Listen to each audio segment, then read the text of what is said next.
14 अगस्त 1947। ये रेडियो पाकिस्तान लाहौर है। आपको पाकिस्तान मुबारक। आप आजाद हैं, आजाद रहें।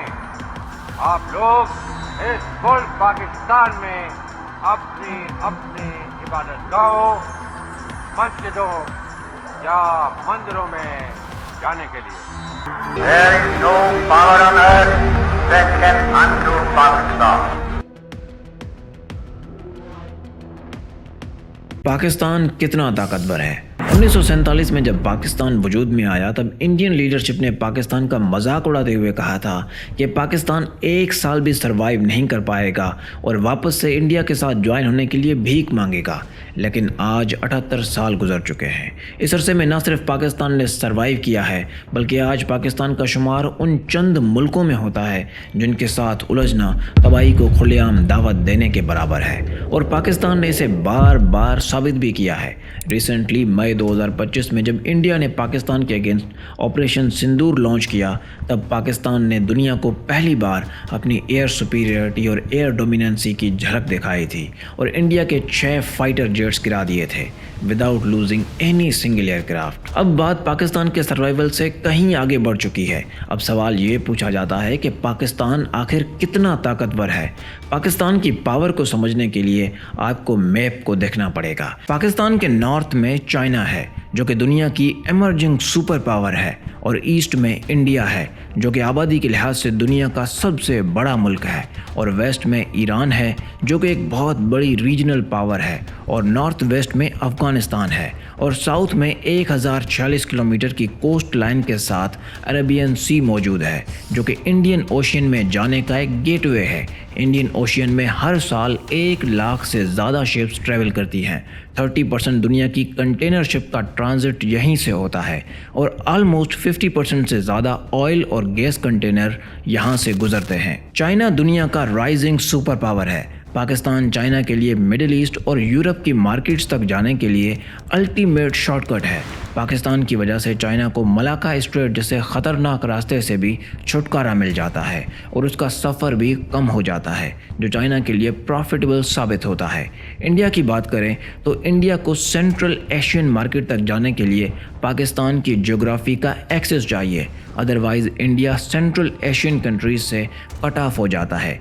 अफ़गानिस्तान की बात करें तो अफ़गानिस्तान एक लैंड लॉक्ड कंट्री है। इंडियन ओशियन तक रसाई के लिए भी उसे पाकिस्तान की कोऑपरेशन की ज़रूरत है, अदरवाइज़ वो ग्लोबल ट्रेड से माइनस हो जाते हैं। और हिस्ट्री ने ये प्रूव किया है कि पाकिस्तान की ज्योग्राफी ने सोवियत यूनियन के एम्बिशंस को अफ़गानिस्तान में ही दफन कर दिया था और ख़ुद सोवियत के लिए भी पाकिस्तान की ज्योग्राफी लीथल साबित हुई थी। इकोनॉमी की बात करें तो पाकिस्तान को बहुत सारे चैलेंजेस का सामना है।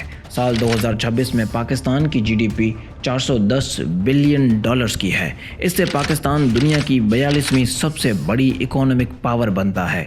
अगर आप परचेजिंग पावर पैरिटी की बात करें तो पाकिस्तान की जीडीपी 1.7 ट्रिलियन डॉलर से भी एक्सीड कर चुकी है और परचेजिंग पावर पैरिटी के अकॉर्डिंग पाकिस्तान दुनिया की 27वीं सबसे बड़ी पावर है। नेशनल सिक्योरिटी हमेशा से पाकिस्तान की फर्स्ट प्रायोरिटी रही है। अब तो पाकिस्तान ने डिफेंस बजट 20% बढ़ाकर $9.5 बिलियन कर दिया है। पाकिस्तान के पास दुनिया की 7वीं बड़ी फौज है, 6,60,000 एक्टिव मिलिट्री सोल्जर्स हैं और 1 मिलियन रिजर्व्स हैं जिन्हें किसी भी इमरजेंसी के टाइम इमीडिएटली मोबिलाइज किया जा सकता है। पाकिस्तान के पास मॉडर्न टैंक्स और आर्टिलरी मौजूद है। साथ ही साथ ऐसे मिसाइल्स मौजूद हैं जो इंडिया और इसराइल तक अपनी रेंज रखते हैं।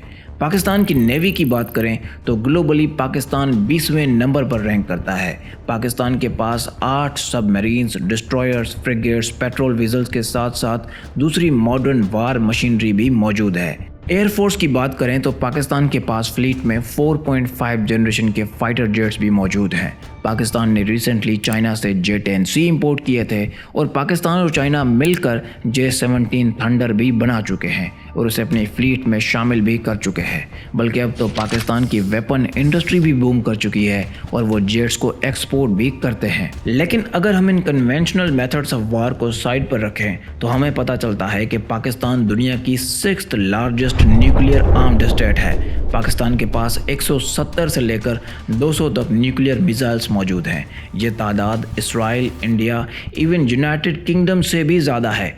रिसेंटली सितंबर 2025 में पाकिस्तान और सऊदी अरब के बीच एक डिफेंस एग्रीमेंट साइन हुआ है, जिसके तहत यह तय पाया है कि पाकिस्तान और सऊदी अरब किसी एक पर भी हमला हुआ अगर तो दोनों पर हमला तस्वुर किया जाएगा। पाकिस्तान कितना सख्त जान मुल्क है, आप इस बात से अंदाज़ा लगा सकते हैं कि 9/11 के बाद से पाकिस्तान में दहशतगर्दी बढ़ने लगी। ट्राइबल एरियाज जैसे सवात और नॉर्थ वजीरिस्तान तालिबान के गढ़ बन गए। साल 2001 से लेकर 2020 तक टोटल में 80,000 पाकिस्तानी इसी दहशतगर्दी का शिकार हो गए।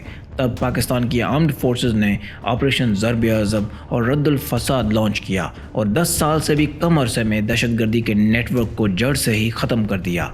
याद रहे, जब यही सिचुएशन अरब स्प्रिंग के दौरान अरब नेशंस जैसे सीरिया, लिबिया, इराक और यमन को फेस करनी पड़ी थी, तब वो स्टेबिलिटी को मेंटेन नहीं कर पाए और सिविल वॉर्स में फंसते हुए चले गए। अगर मेन पावर की बात करें तो पाकिस्तान 25 करोड़ की आबादी के साथ दुनिया का 5वां सबसे बड़ा मुल्क है, जिसमें से 64% 30 साल से कम उम्र के हैं, जिससे पाकिस्तान साउथ एशिया में अफगानिस्तान के बाद यंगेस्ट आबादी रखने वाला दूसरा मुल्क बनता है। पाकिस्तान इंटरनेशनली बहुत ज़्यादा अहमियत का हामिल है। रीजनल पॉलिटिक्स हो या फिर ग्लोबल, किसी भी मेजर डील में पाकिस्तान को इक्वेशन से बाहर रखा ही नहीं जा सकता, ना ही उसे इग्नोर किया जा सकता है। यहीं पर हमारी ये वीडियो ख़त्म होती है। मिलते हैं एक और पावर सीरीज़ की वीडियो में। तब तक अपना और अपने पैरों का ख्याल रखिए। Thank you.